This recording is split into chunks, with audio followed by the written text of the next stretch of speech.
Assalamualaikum warahmatullahi wabarakatuh.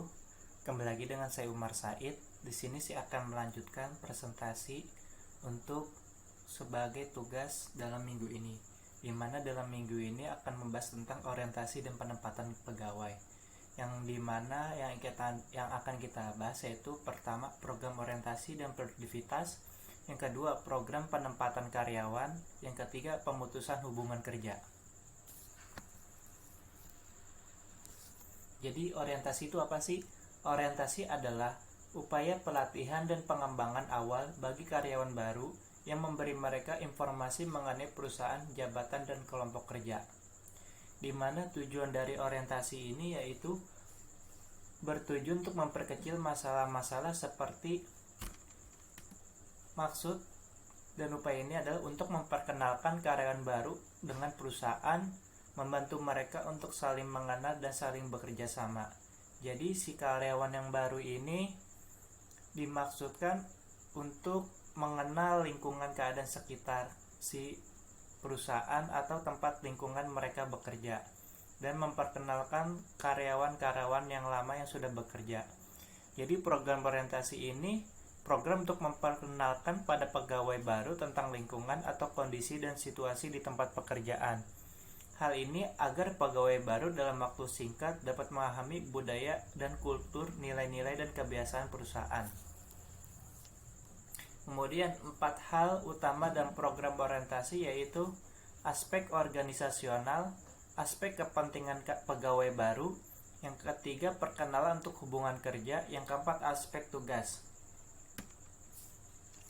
4 hal tersebut harus berjalan dua arah dalam masa pengenalan, baik dilihat dari sisi perusahaan maupun dari sisi pegawai. Jadi hal ini berkaitan dengan pegawai baru, karena biasanya pegawai baru itu hari-hari pertamanya merupakan hari yang mencemaskan, atau bisa dibilang dia masih dalam tahap rada kebingungan sehingga mengganggu perasaan dia sedang bekerja.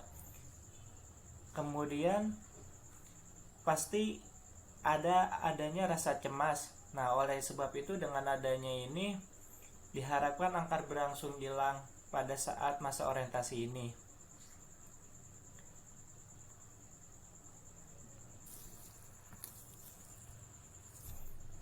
Yang pertama itu adalah aspek organisasional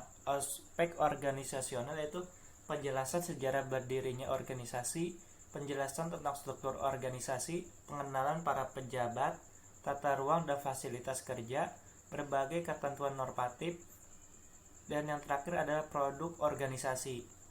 Jadi di mana dalam hal ini si karyawan akan dijelaskan bahwa perusahaan ini terdiri atau berdiri sejak tahun sekian, kemudian mengenalkan para atasan agar para atasan juga mengenal karyawan yang baru dalam bekerja dalam lingkungannya tersebut. Kemudian mengenalkan fasilitas kerja apa saja yang digunakan selama dia bekerja. Kemudian aspek kepentingan pegawai baru. Selama masa orientasi, pegawai baru perlu diberikan penjelasan masalah yaitu penghasilan, jam kerja, hak cuti, fasilitas yang disediakan, pendidikan dan pelatihan, yang terakhir perihal pensiun. Jadi kalau ini sih menurut saya seperti penghasilan dan jam kerja seharusnya sudah diberitahukan pada saat penandatangan kontrak agar si karyawan yang sudah bekerja mengetahui berapa penghasilan yang akan didapatkan dan jam kerja selama dia bekerja. Kemudian fasilitas, mungkin ada beberapa yang mendapatkan fasilitas. Kemudian pendidikan dan pelatihan. Nah, kalau ini mungkin lebih ke bagaimana dia sebagai karyawan baru harus mendapatkan skill-skill yang baru agar untuk bisa berguna atau dapat digunakan dalam hal pekerjaannya. Jadi pelatihan-pelatihan ini diharapkan si karyawan agar mampu berusaha atau bekerja semaksimal mungkin. Kemudian perkenalan dan hubungan kerja.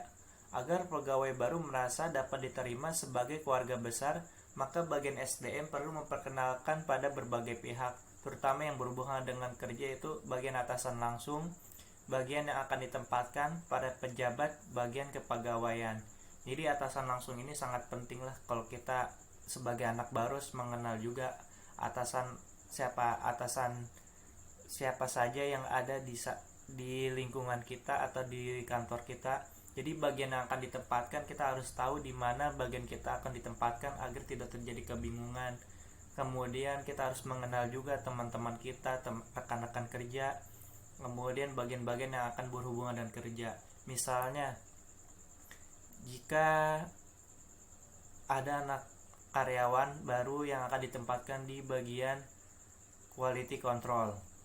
Nah, jadi ketika selama di dalam hal ini, si karyawan akan diperkenalkan bagian apa saja yang berhubungan dengan quality control, seperti bagian dengan berhubungan dengan quality assurance, kemudian bagian produksi, atau juga bagian gudang atau logistik.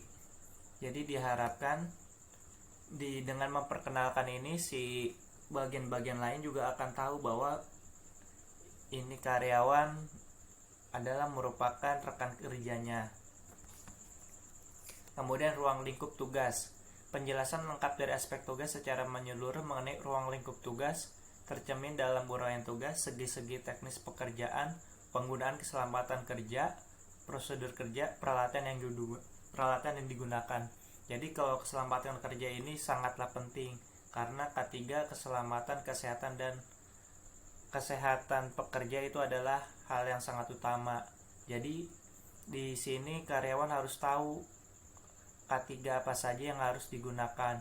Misalnya kalau yang tadi saya bilang dia di bagian quality control, berarti dia harus menggunakan yang namanya masker, sarung tangan, baju lab, atau juga sepatu safety shoes. Jadi dengan adanya ini, dirinya selain bekerja dengan aman, pasti diharapkan juga mengalami atau juga bisa dibilang untuk mengurangi adanya resiko kecelakaan. Kemudian prosedur kerja, bagaimana dia harus bekerja sesuai dengan SOP yang berlaku, kemudian peralatan yang kerja yang digunakan. Jadi sebagai quality control apa saja alat yang boleh digunakan. Nah, di sini sangatlah penting ketika kita akan bekerja, kita dengan menggunakan alat, kita harus tahu juga cara penggunaannya.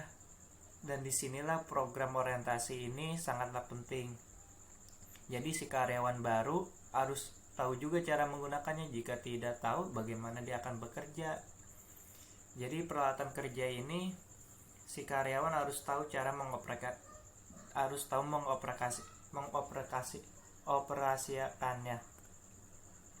Kemudian program penempatan kerja. Program penempatan untuk karyawan baru sudah dirancang pada saat perencanaan. Dan untuk karyawan lama mengalami program sebagai berikut: promosi, alih tugas, atau demosi. Mungkin kalau promosi ini bisa dibilang karyawannya bagus, karena tidak mungkin dia akan dipromosikan ke tahap atau bagian lebih tinggi jika dia tidak bagus dalam bekerja. Kemudian alih tugas, bisa saja di bagian lain membutuhkan tenaganya.